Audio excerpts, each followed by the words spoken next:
Good morning. I'd like to start off 2021 with our first careers interview.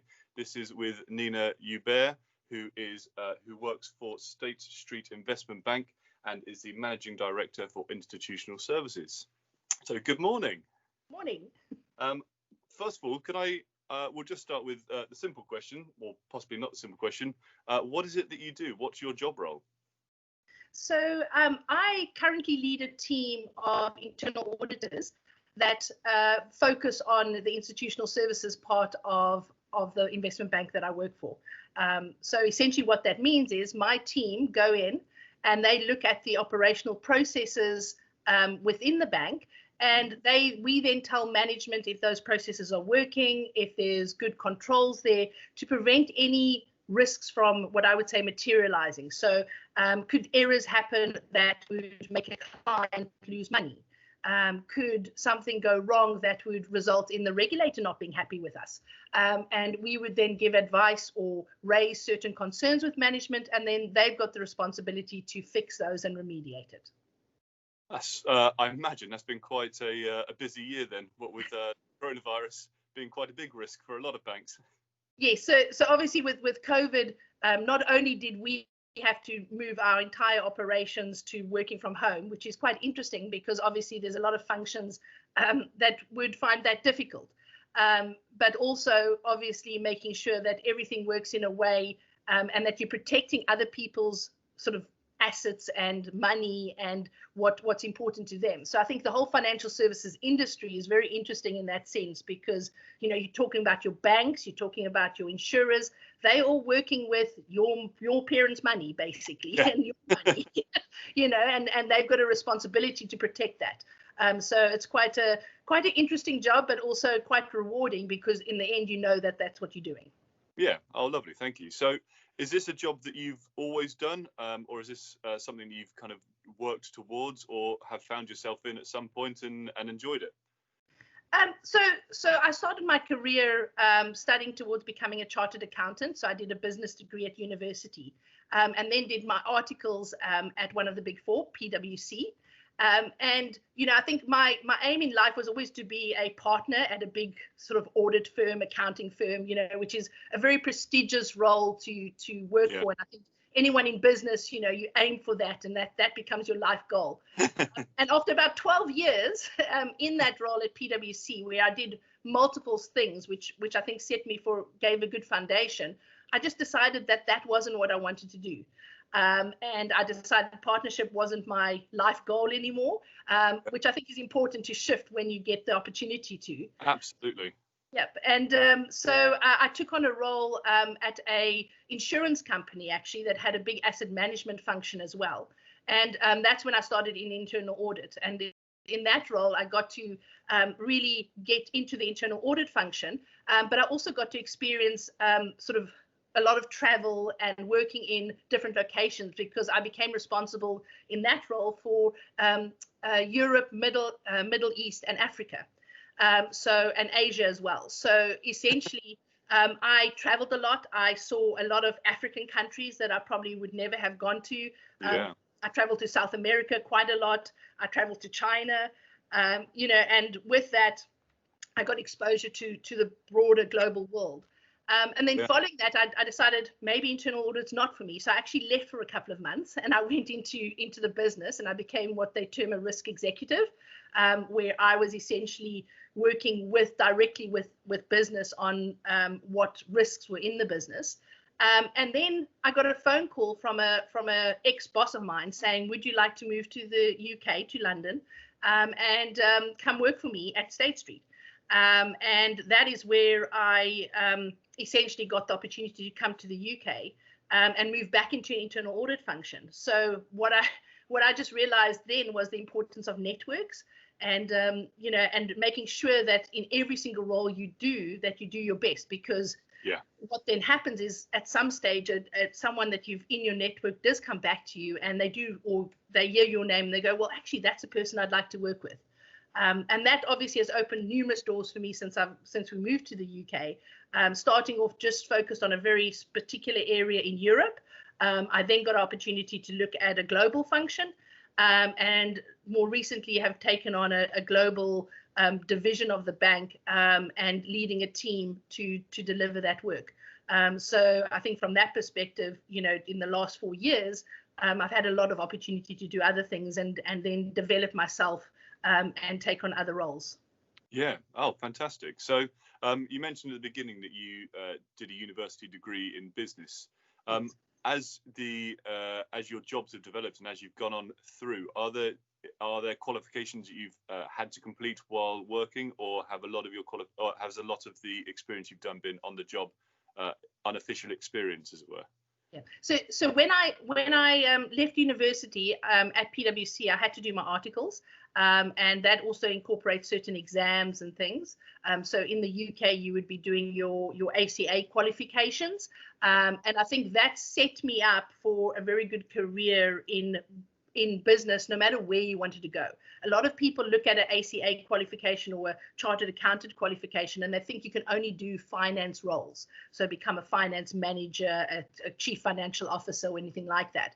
But if you actually look at the fraternity of chartered accountants across the globe, we're doing everything and anything. Yeah. I think the biggest advice I'd give everyone who's thinking of being in business and in corporate, from a business perspective, is a chartered accountancy qualification gives you such a broad educational sort of platform that you can literally go into anything from there. And Yeah. you know, it's what you make of it at that stage. You know, to give you an example, in PwC, I did obviously financial audits, but then I did business development where I was selling to clients. I did business development in terms of establishing a function that looked at hedge funds. I did knowledge management where I was collating information and saying, well, what's the best way to actually store information and data so that other parts of the business can get access to it. And then I did consulting where I went into a business and I consulted from, you know, how they run the HR function through how to they run their finance function through how to actually implement a IT system. You know, so I think there's so many opportunities that you can do from having a good, solid sort of base to start from. Yeah, I mean, it sounds like, yeah, from one solid base, there are literally hundreds of options that you can move on to, and each one seems to be just as varied as the last one. Yeah. So if you think back to your time at school, what were your passions at school? Were they kind of curriculum based, extracurricular based, and how do you think those might have kind of manifest themselves in your future career? Yeah. So I think, you know, I'm probably going to give away my age, and it's a very long time that I was at school. But I think when we were at school, you know, our subjects were very theoretically based. And that's one of the great things I think I see now in the curriculum now is that there's so many other types of things that you can do. Such the arts are like massive, where previously we only had one art class you could take when I was at school. So when I was at school, I tended to focus more on the studying subjects, your sciences, your maths. I did at that stage we had accounting, which probably fits into your business study type subject that you have. I thoroughly enjoyed things like history and Latin. You know, and subjects like that. So I was more academically focused than I would say my average sort of other peers. However, I think the one thing that was very important and that my parents taught me and that I think I'm trying to teach my children is that you need to be balanced. And so I might not have been brilliant at sports, but I participated. I might not have been brilliant at certain cultural activities, but I took part in clubs and things like that, because it's about being all-rounded. And that also allows you, when people see that when you go to university and they see that you actually participated in multiple things, it actually does benefit you. So I do encourage you, even if you are totally academical and you don't like sports, just do one thing. One sport, one cultural activity, and then focus on your academics. And if you're good at sport, balance it to make sure that you're actually not giving up any of your passions. Yeah, I completely agree with that. I think that's a brilliant piece of advice, actually. And speaking of advice, if you could go back and speak to your 15-year-old self, it's one of those classic interview questions. What would you say? What advice would you? I would actually probably say enjoy yourself more. Because I think I think sometimes when we're so young, there's so much pressure on us, and this pressure to achieve is so strong.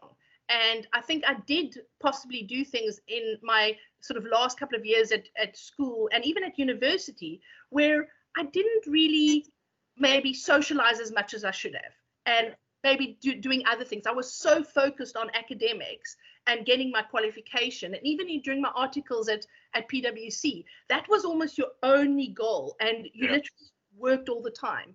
And I think, in times in your career and in life, there's times when you need to do that, but there's also times when you need to have a break. And I think that becomes so important. So that would be the one thing. The other thing I would say is also be true to yourself. And I've learned that throughout my career and life is never change yourself because someone else says that you need to.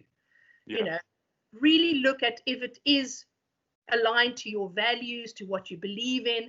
And if it doesn't, then you need to change your environment rather than changing yourself. Don't become what other people want you to be just because they think that that's what you need to be. I think that's a really nice bit of advice, particularly to teenagers. I think that's it. It doesn't change. So the other bit of advice I'd give any teenager is, you think you're experiencing it now, it's not going to change all the way through. Believe you me, on a daily basis, I still face some of the challenges that I think a lot of our teenagers face on a day-to-day basis as well. It's just that I've probably got more skill sets and I've experienced more things to be able to handle it differently. So don't. And then I've got one final question for you, which is, if or have you at any point in your career ever faced any knockbacks or setbacks or something that didn't go the way you wanted it to go, and how did you deal with it? How did you overcome it? Definitely, without a doubt. I think, if anyone says to you they haven't, then I'd love to meet them. But I don't think that's possible. I think that the biggest thing for me is to learn from them.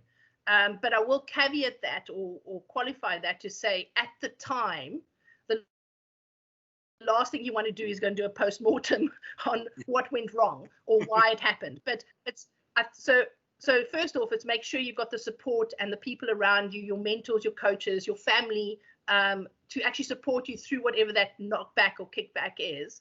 And then when you're ready, look back and say, okay, what can I learn from this?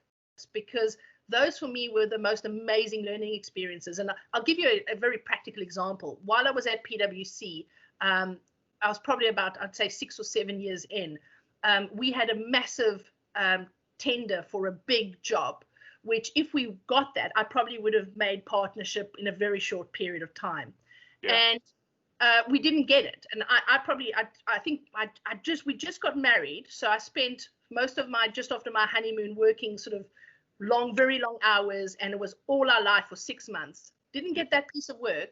And then, at the time I was devastated. I remember sitting in a restaurant with my husband crying, and that was fine. But afterwards I looked back and I said, okay, what can I learn from that? And now I look back even further and say, if that didn't happen, I wouldn't be where I am today. And it was probably one of the most positive things that happened to me. I think that story isn't necessarily true for everyone, but the lines of that story, I think like you said, if you find an adult that's never gone through that experience, then I would love to meet them as well. Definitely. Oh, well, thank you so much for sharing your time with us today. Pleasure. And it was lovely to speak to you, Nina. Thank you very much. My pleasure.